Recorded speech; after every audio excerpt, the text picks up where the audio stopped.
Hare Krishna. Thank you, dear Ritesh Prabhu, for chanting. Start with Ashram. Om Jnanatimirandasya Jnananjana-shalakaya Chakshurunmilitam Yena Tasmai Shri Guruve Namaha. Namo Vishnupadaya Krishna Prishtaya Bhutale Srimate Bhaktivedanta Swaminiti Namine Namaste Saraswati Deve Gauravani Pracharine Nirvishesha Shunyavadi Pashyatadeshatarine Jai Shri Krishna Chaitanya Prabhu Nityananda Shri Advaita Gadadhara Srivasadi Gaur Bhaktavinda Hare Krishna Krishna Krishna Hare Hare Hare Rama Rama Rama Hare Hare Hare Krishna. Okay, so we'll start with our prayer for this week, which is Shri Shikshashtakam. The 8 instructions given to us by Shri Chaitanya Mahaprabhu and very mercifully compiled in Shri Chaitanya Charitamrita by Shri Krishna Das Kaviraj Goswami Maharaj. So I posted the link in the chat. Anybody who would like to sing today?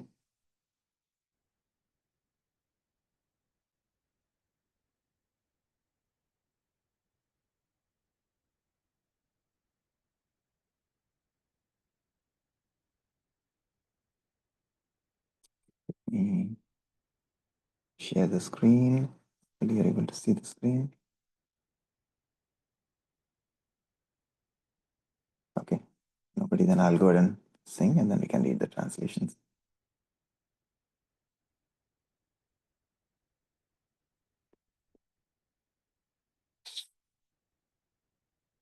Cheto darpanamarjanam bhavamaha Davagninirvapanam Shreya Kairava Chandrika Vitaranam Vidyavadhu Jivanam Anandam Buddhivardhanam Pratipadam Purnamrita Swadanam Sarvatma Snapanam Param Vijayate Shri Krishna Sankirtanam नाम्नामकारि बहुधा निज सर्वशक्ति तत्रार्पिता नियमितः स्मरणेन कालः एतादृशी तव कृपा भगवन्ममापि दुर्दैवमिदृशम् इहाजनिनानुरागः ऋणादपि सुनीचेन तरोरपि सहिष्णुना अमानीनमानदेन कीर्तनीया सदा हरिः नाधनं न जनं न सुन्दरं कवितां वा जगदीशकामये मम जन्मनि जन्मनीश्वरे भवताद्भक्तिरहैतुकी त्वयि अयि नन्दतनुजा किङ्करं पतितां मां विषमे भवाम्बुधौ कृपया तव पादपङ्कज सितधूलिसदृशं विचिन्तय नयनं गलदश्रुधारय वदनं गद्गदरुद्धया गिर पुलकेर्निशितं वपुकदा तव नाम ग्रहणे भविष्यति युगायतं निमीषेण चक्षुषा प्रवशायतं शून्यायतं जगत्सर्वं गोविन्दविरहेण मे आश्लिष्य वा पादरतां पिनष्टु माम् अदर्शनान्मर्महतां करोतु वा यथा तथा वा विदधातु लम्पटो मत्प्राणनाथस्तु स एव नापरः प्रभुराशिक्षाष्टकश्लोक ये पढ़े शूने कृष्ण प्रेम भक्ति तारा बड़े दीने दीने हरे कृष्ण कृष्ण कृष्ण हरे हरे हरे राम राम राम हरे हरे हरे कृष्णा श्री शिक्षाष्टकम की जय श्री कृष्णदास कविराज गोस्वामी की जय Anybody who can read the translation this morning?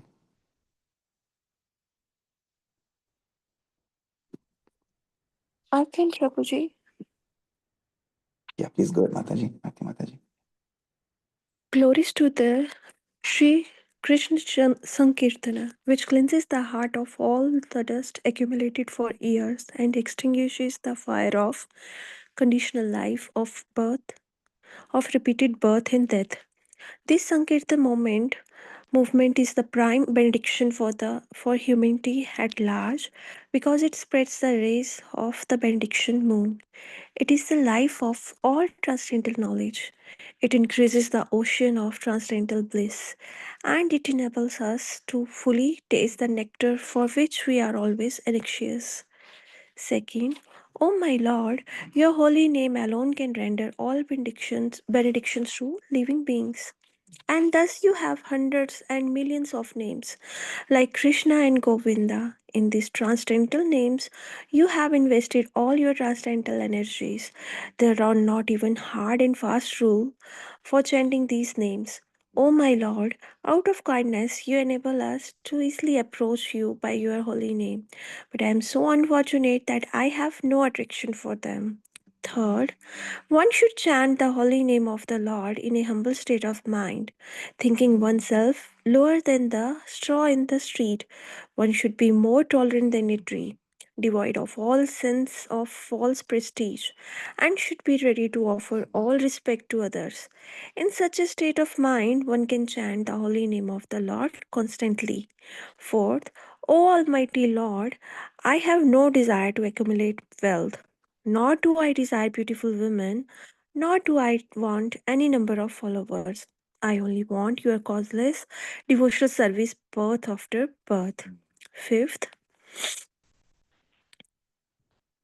O son of Maharaj Nanda, Krishna, I am your eternal servitor. Yet somehow or other I have fallen into the ocean of birth and death. Please pick me up from this ocean of death and place me as one of the atoms at your lotus feet. 6. O my Lord, when will my eyes be decorated with tears of love, flowing constantly when I chant your holy name? When will my voice choke up? And when will the hair of my body stand on end at the recitation of your name? 7th, O Govinda, feeling your separation, I am considering a moment to be like 12 years or more. Tears are flowing from my eyes like torrents of rain, and I am feeling all vacant in the world in your absence.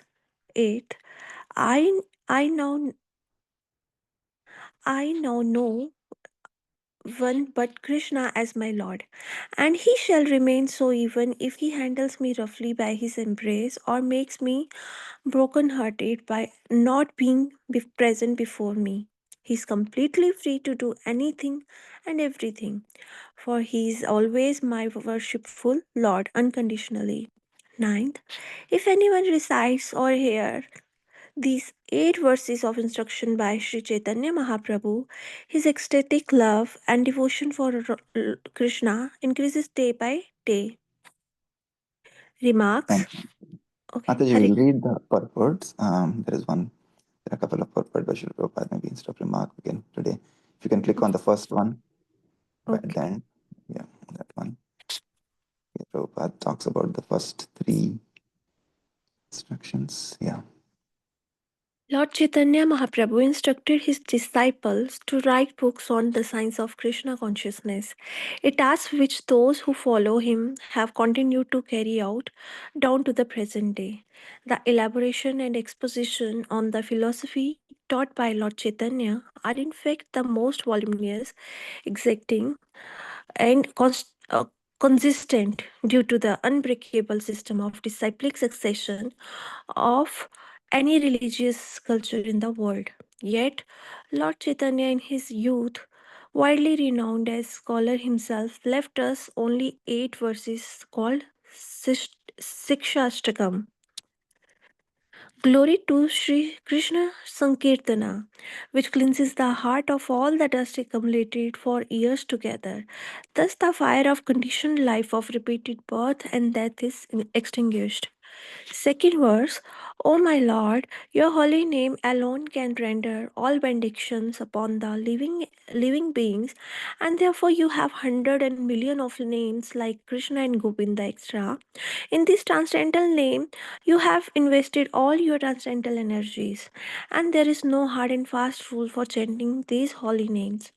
O my Lord, you have so kindly made approach to you easy by your holy names But unfortunate as I am, I have no attraction for them. 3. One can chant the holy name of the Lord in a humble state of mind, thinking himself lower than the straw in the street, more tolerant than the tree, devoid of all sense of false prestige, and ready to offer all respects to others. In such a state of mind, one can chant the holy name of the Lord constantly. Thank you, Mataji. Hare Krishna. Hare Krishna. Everything is so clear here, right? And it's Prabhupada is saying clearly that this moment is, and all his followers, Chaitanya Mahaprabhu's followers, have given us so much of wonderful literature. It's so voluminous, like they say, Srila Prabhupada used to say that if we use the whole ocean's water as ink, if we use the entire, all the trees in the world as pen, and if we use the entire earth as a book to write, still we cannot end up glorifying the Lord completely, right? So his glories are unlimited. So the literature that has been compiled by our acharyas is also unlimited. But Sri Chaitanya Mahaprabhu, being a scholar himself, he didn't write all of these things, but he just gave us these 8 instructions to follow. If we can just follow these 8 instructions, our life will be perfect. And here, all the first three instructions that we read, everything ties back to again the holy names, chanting of the holy names, and how we should do that and why we should do that. So, slowly and slowly, if we just practice one thing, everything else start getting revealed. Okay, so with that, we'll continue our reading of Srila Prabhupada Leelamrit. Yesterday, we are currently continuing on chapter 11, The Dream Come True. We saw how Srila Prabhupada is now starting work on his volume 2 of Srimad Bhagavatam. He had been writing in Vrindavan, and then he had been going to Delhi to get it published, to get it distributed. He had been meeting all the business people, important influential people in the city. His whole aim was just to distribute the literature as much as possible. But of course, there was a lot of hardships and challenges. He was not getting donations. Finally, he got one generous person who gave like 4,000 or 5,000 rupees for printing his volume 2. But he would go to this person, person Manohar Lal Jain, who had a bookstore, and he was selling. He had sold 150 to 200 copies of volume 1, and he was talking with Srila Prabhupada and how he was helping out in advertising and publishing, not publishing, but advertising in his catalogs, and finally getting those books sold. So that is describing the glories of Lord Shri Krishna again in Srimad Bhagavatam, and how again Prabhupada also reflected here the same thing, that he cannot do enough. Like he was printing, he thought it will be like 60 plus volumes. It will take his entire life, and maybe even in his lifetime he may not be able to complete it, right? So that is the mode of the Acharya, that no matter how much we can glorify the glories of the Lord, that should be our humble attempt. But no matter what we do, we can never ever glorify the Lord completely. Just like his Guru Maharaj Bhaktisiddhanta Saraswati had mentioned earlier, like when he saw those newspapers in Calcutta being printed, and when his Sajjana Toshani, the harmonist, was being published, he said the amount of glories of the Lord coming from the spiritual world to the pure devotees, like every second we can publish paper, but the presses of this world are not adequate and sufficient enough to do that. So, okay, so with that, we'll continue. I'll read today. So we're reading from this paragraph. In January of 1964, Bhaktivedanta Swami was granted an interview with Indian Vice President Zakir Hussain, who, although a Muslim, had written an appreciation of Bhaktivedanta Swami's Srimad Bhagavatam. As Dr. Hussain cordially received the author at the presidential palace, Bhaktivedanta Swami spoke of the importance of Srimad Bhagavatam in the cause of love of Godhead. But Dr. Hussain wanted to know how love of Godhead could help humanity. The question put by ruler to sadhu was filled with philosophical implications, but the vice president's busy schedule of meetings did not permit Bhaktivedanta Swami to answer fully. For the vice president, the interview was a gesture of appreciation, recognizing the Swami for his work on behalf of India's Hindu cultural heritage. And Bhaktivedanta Swami humbly accepted the ritual. Later, however, he wrote Dr. Hussain a wrong letter, answering the question he had not had the time to answer during their brief meeting. Muslims also admit, he wrote, that there is nothing greater than Allah. The Christians also admit that God is great. The human society must learn to obey the laws of God. He reminded Dr. Hussain of India's great cultural asset, the Vedic literature. The Indian government could perform the best welfare work for humanity by disseminating Vedic knowledge in a systematic way. Srimad Bhagavatam was produced in India. It was the substantial contribution India could offer to the world. In March of 1964, Krishna Pandit, Bhaktivedanta Swami's sponsor at the Radha Krishna temple in Chippewada, arranged for him to reside for a few months at the Sri Radha Vallabhji temple in the nearby Rosanpura Naisarak neighborhood. There, he could continue his writing and publishing, but he would also be giving a series of lectures. Krishna Pandit provided Bhaktivedanta Swami about 1500 rupees for his maintenance. On Bhaktivedanta Swami's arrival at Sri Radha Vallabhji temple, the manager distributed notices inviting people to take full advantage of the presence of a Vaishnava sadhu. As resident Acharya, Bhaktivedanta Swami held morning and evening discourses at the temple, without reducing his activities of writing and printing. In June, Bhaktivedanta Swami got the opportunity to meet Prime Minister Lal Bahadur Shastri. The meeting had been arranged by Doladram Khanna, a wealthy jeweler who was a trustee of the Chippewada temple and had often met with Bhaktivedanta Swami there, an old friend of Prime Minister Shastri's since his youth. When they had attended the same yoga club, Mr. Khanna arranged the meeting as a favor to Bhaktivedanta Swami. Let the Prime Minister meet a genuine sadhu, Mr. Khanna thought. It was a formal occasion in the gardens of the Parliament building, and the Prime Minister was meeting a number of guests. Prime Minister Shastri, dressed in white kurta and dhoti and a Nehru hat, and surrounded by aides, received the elderly sadhu. Bhaktivedanta Swami, looking scholarly in his spectacles, stepped forward and introduced himself and his book, Srimad Bhagavatam. As he handed the Prime Minister a copy of Volume 1, a photographer snapped a photo of the author and the Prime Minister smiling over the book. The next day, Bhaktivedanta Swami wrote to Prime Minister Shastri. He soon received a reply, personally signed by the Prime Minister. Dear Swamiji, many thanks for your letter. I am indeed grateful to you for presenting a copy of Srimad Bhagavatam to me. I do realize that you are doing valuable work. It would be a good idea if the libraries and the government institutions purchase copies of this book. Bhaktivedanta Swami wrote back to the Prime Minister, requesting him to buy books for Indian institutions. Mr. R.K. Sharma of the Ministry of Education subsequently wrote back, confirming that they would take 50 copies of Volume 2, just as they had done, just as they had taken Volume 1. To concentrate on completing Volume 3, Bhaktivedanta Swami returned to the Radha Damodar temple. There, these were the last chapters of the first canto dealing with the advent of the present age of Kali. There were many verses foretelling society's degradation and narrating how the great king Parikshit had staved off Kali's influence by his strong Krishna conscious rule. In his purports, Bhaktivedanta Swami wrote that government could not check corruption unless it rooted out the four basic principles of religion: meat eating, illicit sex, intoxication, and gambling. You cannot check all these evils of society simply by statutory acts of police vigilance.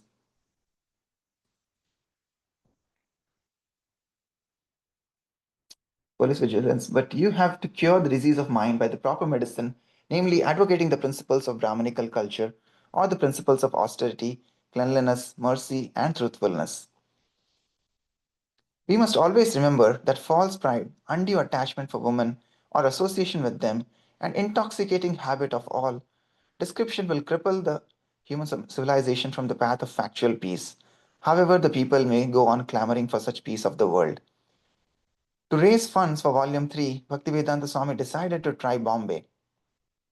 He traveled there in July and stayed at the Premkutir Dharmshala, a free ashram. Srila Prabhupada, at Premkutir, they received me very nicely. I was going to sell my books. Some of them were criticizing. What kind of sannyasi? He's making business, book selling? Not the authorities said this, but some of them. I was writing my book then also. Then I became a guest for 15 days with a member of the Dalmia family. One of the brothers told me that he wanted to construct a little cottage at his house. You can live here. I will give you a nice cottage. I thought, no, it is not good to be fully dependent and patronized by a Vishayi materialist. But I stayed for 15 days and he gave me exclusive use of a typewriter for writing my books. Bhaktivedanta Swami made his rounds of the institutions and booksellers in Bombay. He now had an advertisement showing himself with Prime Minister Shastri, and he also had the Prime Minister's letter and the Ministry of Education's purchase order for 50 volumes. Still, he was getting only small orders. Then he decided to visit Sumati Morarji, head of the Scindia Steamship Company. He had heard from his godbrothers in Bombay that she was known for helping sadhus and had donated to the Bombay Gaudiya Mutt. He had never met her, but he well remembered the 1958 promise by one of her officers to arrange half-fare passage for him to America. Now he wanted her help for printing Srimad Bhagavatam. But his first attempts to arrange a meeting were unsuccessful. Frustrated at being put off by Mrs. Morarji's officers, he sat down on the front steps of her office building, determined to catch her attention as she left for the day. The lone sadhu certainly caused some attention as he sat quietly chanting for 5 hours on the steps of the Scindia Steamship Company building. Finally, late that afternoon, Mrs. Morarji emerged in a flurry of business talk with her secretary, Mr. Choksi. Upon seeing Bhaktivedanta Swami, she stopped. Who is this gentleman sitting here? She asked Mr. Choksi. He's been here for 5 hours, the secretary said. All right, I will come, she said, and walked up to where Bhaktivedanta Swami was sitting. He smiled and stood, offering namaskars with his folded palms. Swamiji, what can I do for you? She said. Bhaktivedanta Swami told her briefly of his intentions to print the third volume of his Srimad Bhagavatam. I want you to help me, he said. All right, Mrs. Murarji replied. We can meet tomorrow because it is getting late. Tomorrow you can come and we will discuss. The next day, Bhaktivedanta Swami met with Mrs. Murarji in her office, where she looked at the typed manuscript and the published volumes. All right, she said.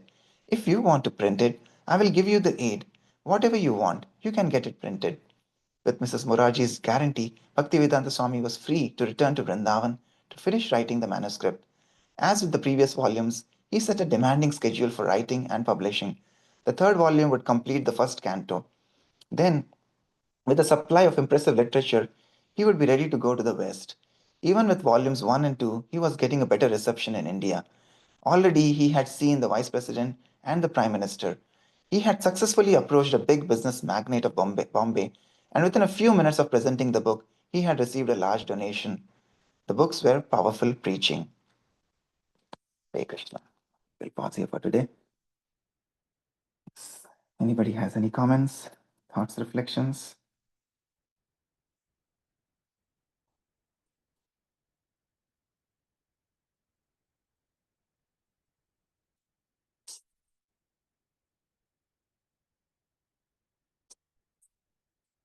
Just thinking again how the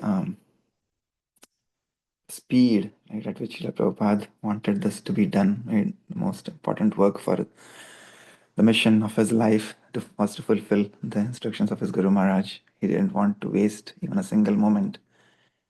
And yeah, we see volume 1 was printed. Now volume, like he was trying to distribute volume 1 while at the same time writing manuscript for volume 2. Once he was done with volume 2, he was trying to get that published while starting work on volume 3, right? So it was like back to back, and it was just not right writing and publishing and distributing, but also going out door to door, meeting all these people, sharing his manuscript, getting the support that he needed, both financially and in terms of the reviews, the favorable reviews that he was getting.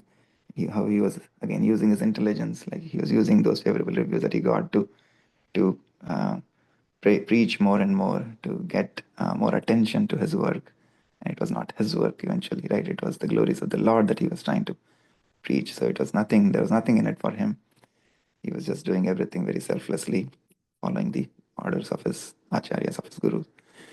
But we see, like, when there is sincerity, when there is purity, then Krishna does help, even though we may see, there are so many challenges that he was going through, but we also see how Krishna is slowly and slowly orchestrating each and every step of his life, and how here, you know, he makes sure that he brings such sincere people also in our lives, in Srila Prabhupada's life, when he was trying to eventually serve the Lord through publishing the glories of his literature.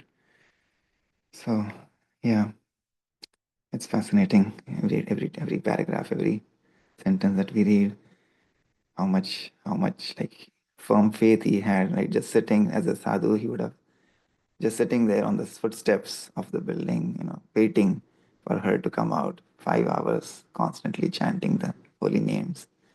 How much of firm faith and conviction he had that just being dependent on the Lord, just being dependent on his Guru, everything will fall in place. Yeah. Any other thoughts, comments?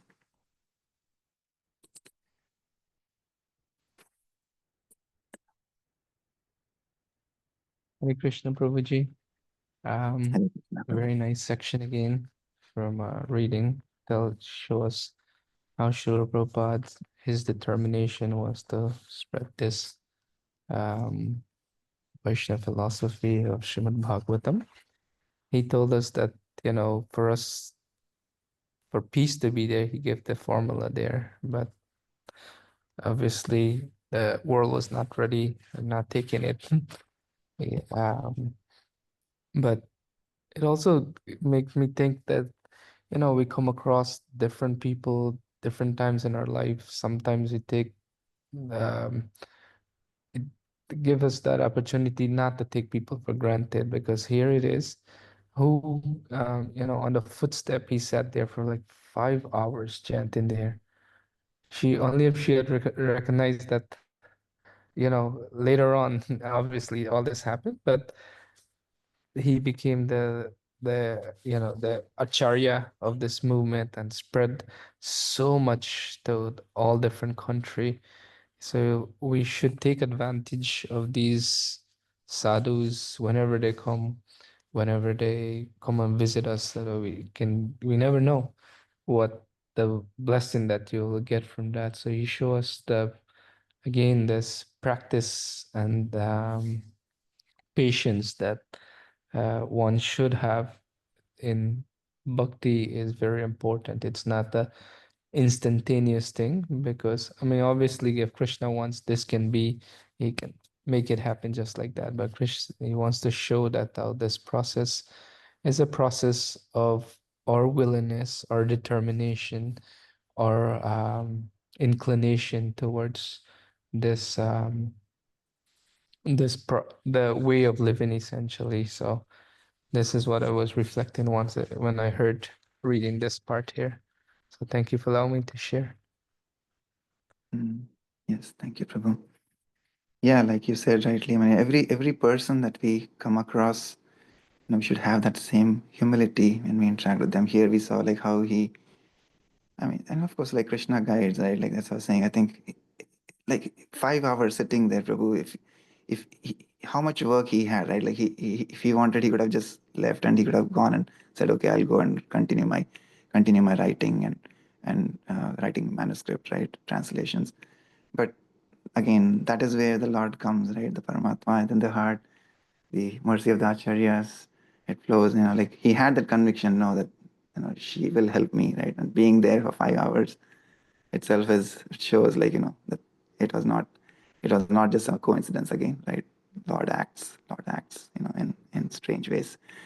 But again, like the way it was not like, I've been waiting for five hours and now you come, right? It's not like the first thing he did, he saw her, was offered namaskars, right? So how much of humility, right? So same thing, I think, when we go out for book distribution or when we meet any person, that I think is a quality that we can learn from Srila Prabhupada, how humble he was, despite having met, like he could have said, oh, I met the prime minister, I met the president, vice president, but no, right?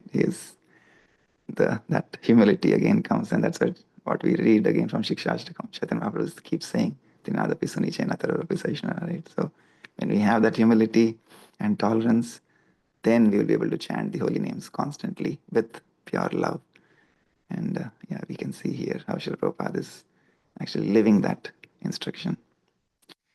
Yes, thank you so much, Vishwanath Prabhu. Anybody else has any other comments?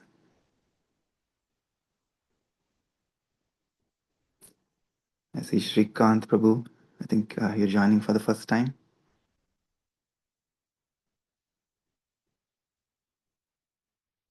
Yes, Prabhu, he came on at 4:30 on the dot as well too. So very nice. He's still here. Hare Krishna. Welcome to our morning Japa call. And we hope to see you again. Okay. Shriya Mataji, anything from you? No, Prabhu, you briefly summarized everything. So, yeah, listening to everybody. Thank you. Thank you for joining and giving us your association from far away. But yeah, we appreciate. Yeah, This your thank you sincerity. for doing this. It just feels like I'm so connected with you all. I'm far still connected with you all every day. So it makes me feel good. Yeah. That's the power of a holy name. When we chant the holy names, no matter wherever we are sitting, we convert that place into a spiritual world, right? So no matter where we are, distances don't matter. But when we are chanting the holy names, then we are all in spiritual world together. Thank you. Okay, Hare Krishna. So we'll end with Vaishnava Pranam prayers. Vanchakalpatarubhyascha kripasindhubhya eva cha patitanam pavanebhyo Vaishnavebhyo namo namaha. Pavan Jagat Guru Srila Prabhupada ki jai, Anant Koti Vaishnavinda ki jai, Nitai Gaur Premanande, Hari Hari Bo, Hare Krishna. Thank you, Prabhuji. Have a great day, everyone. Hare Krishna.